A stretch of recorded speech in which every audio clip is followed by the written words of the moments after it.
Think your kitchen pranks are clever? Try convincing a nation that spaghetti grows on trees or that you can float by jumping at the right time. Today, we're diving into the most legendary April Fool's pranks ever. Hoaxes so bold, they made millions question reality. From flying men to left-handed burgers, these are the stories that prove with creativity and nerve, you can make the world believe almost anything. Buckle up and check your calendar. This is a masterclass in mischief. We'll see how news organizations, scientists, and brands pulled off history's greatest pranks. You'll laugh, you'll cringe, and maybe get a few ideas for next year. Let's get into epic April Fool's pranks. Germany, 1934. The Berliner Illustrierte Zeitung publishes a sensational story. A Czech aviator named Jaro can fly using only his breath. No plane, just a chest device that supposedly turns exhaled air into lift and flippers for steering. The article is packed with photos of Jaro soaring over rooftops, waving to crowds. Back then, aviation was new and newspapers were trusted. The story spreads across Europe and the US. People are captivated. Could a man really fly with his own breath? The truth, it was all fake. The photos were doctored, Jaro was a model, and the device was a prop. The prank fooled not just readers but major newspapers worldwide. This prank remains a classic, reminding us how easily we can be swept up by a great story. The lung-powered aviator is proof that the best pranks make us question what we think we know. Even today, it stands as one of the boldest hoaxes ever pulled. And that's what makes it unforgettable.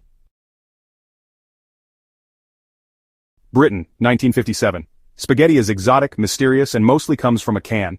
The BBC, the nation's most trusted broadcaster, airs a segment on Panorama showing Swiss families harvesting spaghetti from trees.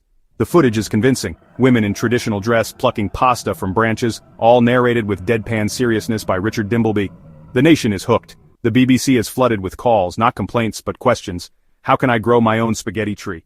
Staff cheekily advise planting spaghetti in tomato sauce and hoping for the best. The prank works because it hits the sweet spot. People trust the BBC and they don't know much about spaghetti. Even the BBC's Director General had to check an encyclopedia to confirm spaghetti wasn't a plant.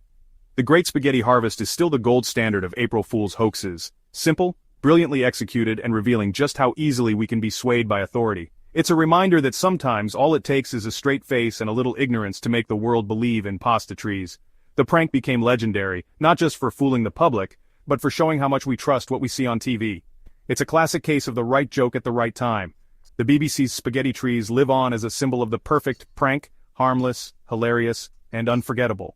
Next time you see something strange on the news, remember the spaghetti harvest.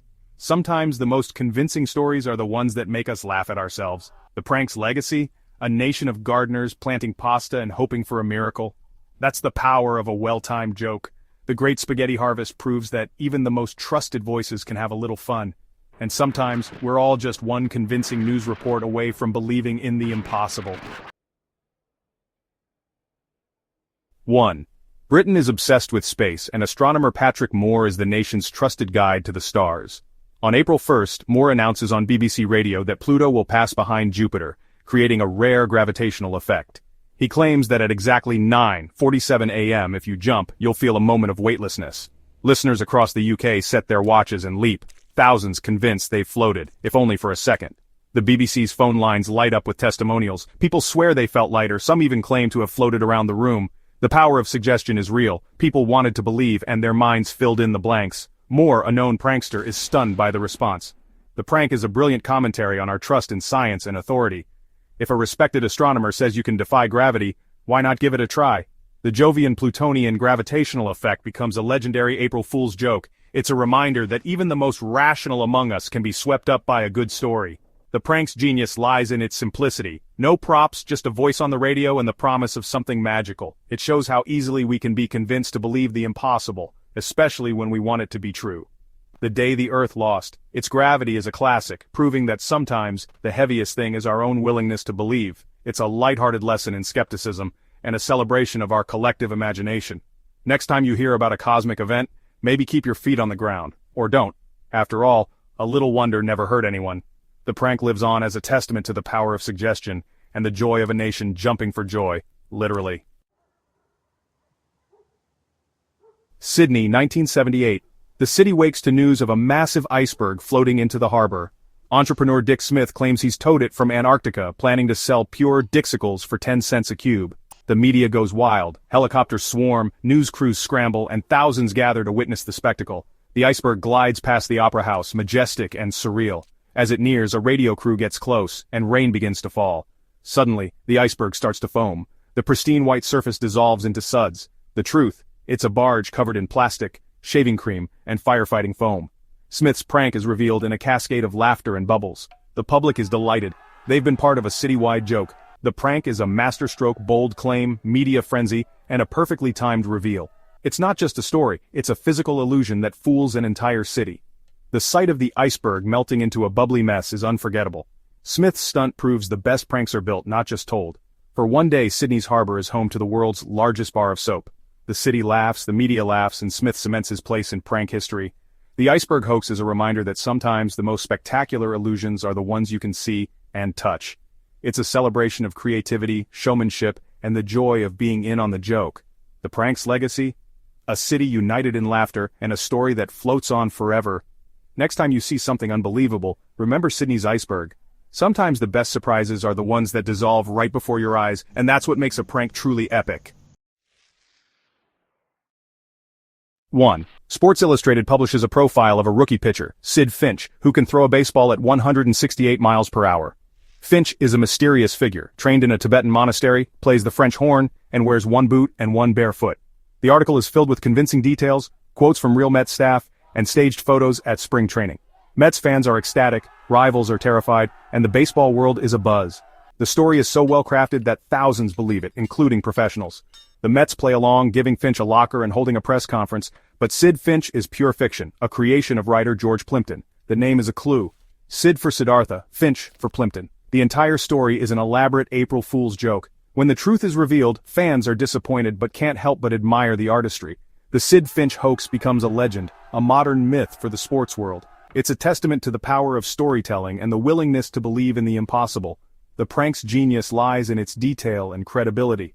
It shows that sometimes the best stories are the ones that never happened.